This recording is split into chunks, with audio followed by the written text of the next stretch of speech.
I love my Switch, I really do, but you know as well as I do, the Switch isn't perfect. Once again, Nintendo has chosen innovation over pure power like their competitors, and while it largely feels as though it's paid off, if you're playing a third-party game, chances are you're trading frame rates and detailed graphics for portability. Hardware limitations aside, the Switch has a ton of small things that feel odd that they're missing, partially given Nintendo's other successes such as the 3DS, and that it's a modern piece of tech. What better way to hopelessly wish for things that may or may not happen than with a list? That likely will be outdated in 5 months. This is 7 features that would make the Switch perfect. Almost. We'll be ranking these from most to least likely, meaning the further the list goes, the less chance these changes will ever happen. Number 1. Themes. Given how big themes were on the 3DS, I'm still surprised it's taken Nintendo this long to roll themes out. There's a good chance they're coming sooner than later, but since we've been able to choose between a light and dark theme since launch, it's strange that the list of themes hasn't grown at all. Functionally speaking, themes serve no purpose. They're eye and sometimes ear candy that just make your system look pretty. Though that's the thing. Previous Nintendo consoles like the Wii and even the Wii U had some personality to them already. Themes may have been nice to have, but they weren't really necessary. It's why people remember the Wii Shop Channel theme song so fondly, or the little bells and whistles that the system made when futzing around in the menus. The Switch has basically none of that. While it's certainly nice to have a machine that focuses almost entirely on its intended function, playing video games, that doesn't mean it can't look nice while doing it. Plus, from a business standpoint, themes are a stupid easy way to make money. Most of these things are a short song looped, a couple sound effects, and a JPEG image or two. Slap them on the eShop for a couple bucks a piece, and geeks like me who are eager to get away from their dull squares will lap them up. For that reason alone, I'm expecting Nintendo to roll themes out just about any day now, but as of this video, we're still waiting. Number 2. Additional functionality. You have every right to raise your eyebrow at this, given that I just praised the Switch for focusing on gaming. I'll even admit that this is a low priority, even for me, and like themes could change any day now. But as it stands, the Switch has Hulu and YouTube, and that's about it. Meanwhile, other systems have tons of media options, which granted their goal is to provide more than just video games, while Nintendo seems to be taking the opposite approach. More than likely, you have 8 different ways to watch YouTube at any given time. You may or may not care about Hulu or any other subscription service out there. The only real argument I can give is, well, the convenience factor. Having the Switch on the go with that big screen is nice. The little I've used YouTube or Hulu while eating lunch elsewhere works great, and the screen is bigger than my phone's. Plus the kickstand is easier to use than trying to haphazardly prop my phone up against something. It'd also be nice to have an internet browser to pop onto for walkthroughs and the like, but given that all this has been used to thwart the security on the 3DS, it makes a lot of sense why Nintendo would be apprehensive to put possible vulnerabilities in their security. And really, none of this matters without number 3, folders and organization. Good God, I hate the Switch's layout on the home screen. I so desperately want to group games together into folders and just make it nice and tidy like my 3DS, but as of now, the Switch's home screen just has your most recently played games, which, if you're kinda neurotic like me, drives you nuts when someone wants to play a game on your Switch that you haven't touched in ages. We are thankfully taking steps in the right direction, as one of the most recent updates introduced the ability to sort the all software by title, total playtime, last time played, and publisher. This isn't perfect, but it certainly feels like we're inching ever so closer to making our Switches look and play like we want. Just, the sooner the better. I hate having to shift through all these games. Number 4, the eShop.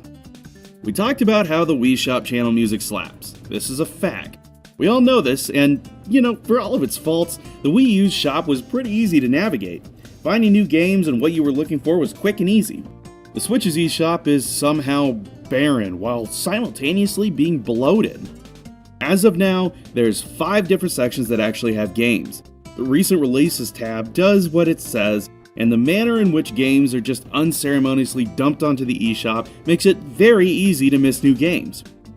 There's a huge laundry list of titles that come out each week, and while it's clear that bigger games get leverage by being at the top of these dumps, It's way too easy for titles to get lost in the shuffle. There's a deals tab that, again, has discounted games seemingly lumped together with bigger titles taking priority, along with the featured tab, which, yet again, has a seemingly random spread of games piled together. The only two areas that seem to function in a way that makes sense are the best sellers and coming soon, which both are self-explanatory. As you can plainly see, the eShop is a mess. I still regularly find games that I had no clue were ever released on the system, and it's thanks to how messy the shop is.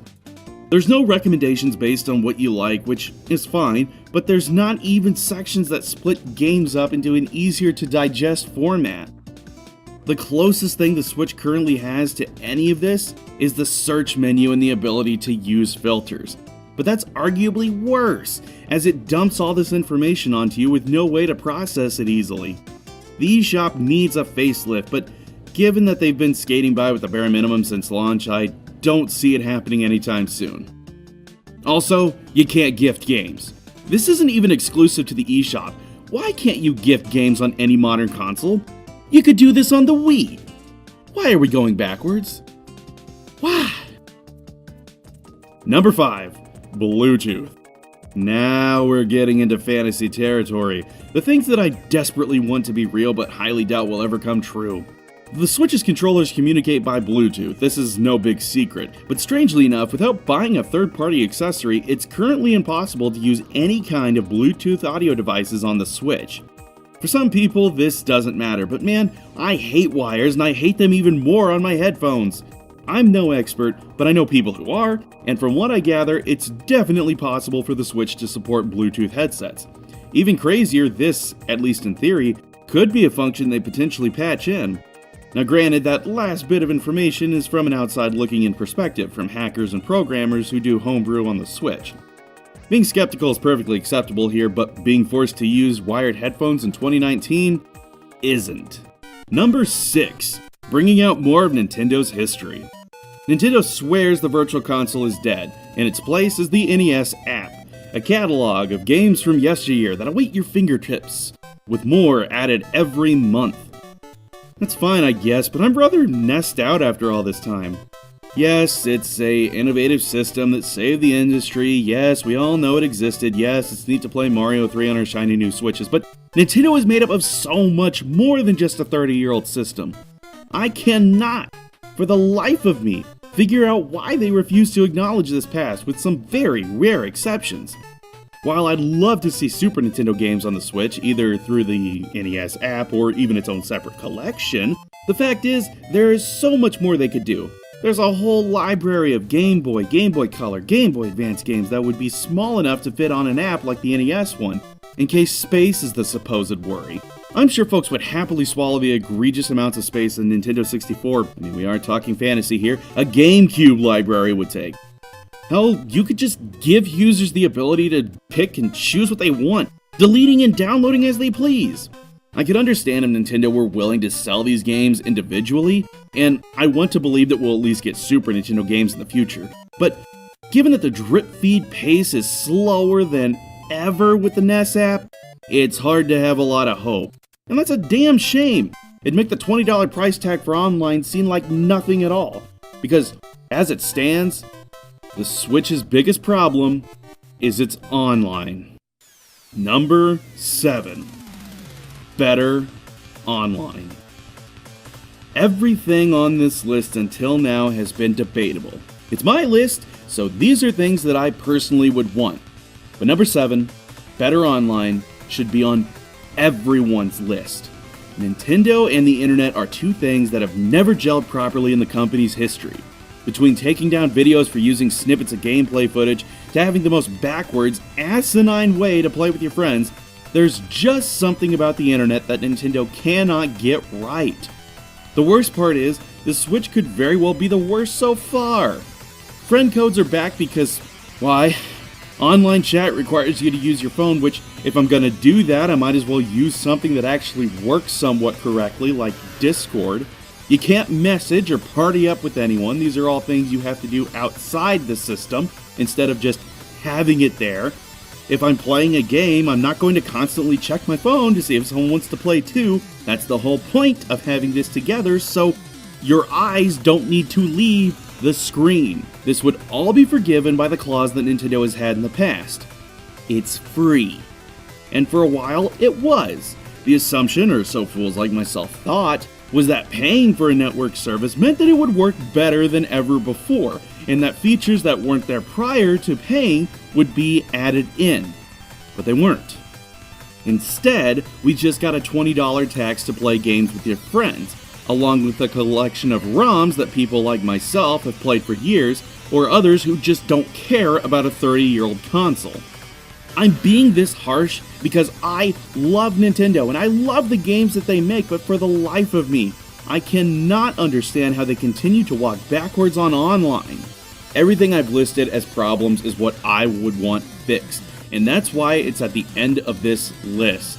Miyamoto stated in the past that the Wii U wasn't focused on online gaming, so you'd think, with how the industry has moved since that statement over a half a decade ago, somewhere along the line, things would get better. But they haven't. And I'm not sure they ever will. I've got friends all around the world. Some I've met, and some I never will. Video games are a fun way to connect with those friends. Playing online bridges the gap and makes the distance sort of vanish. The truth is, more than anything on this list, I just want to be able to play with my friends outside of Ranked and Splatoon. I want to be able to thump those same friends and Smash without a lot of problems. And I don't want to use a secret code to link up with anybody. That's really all I want. And I know I'm not alone.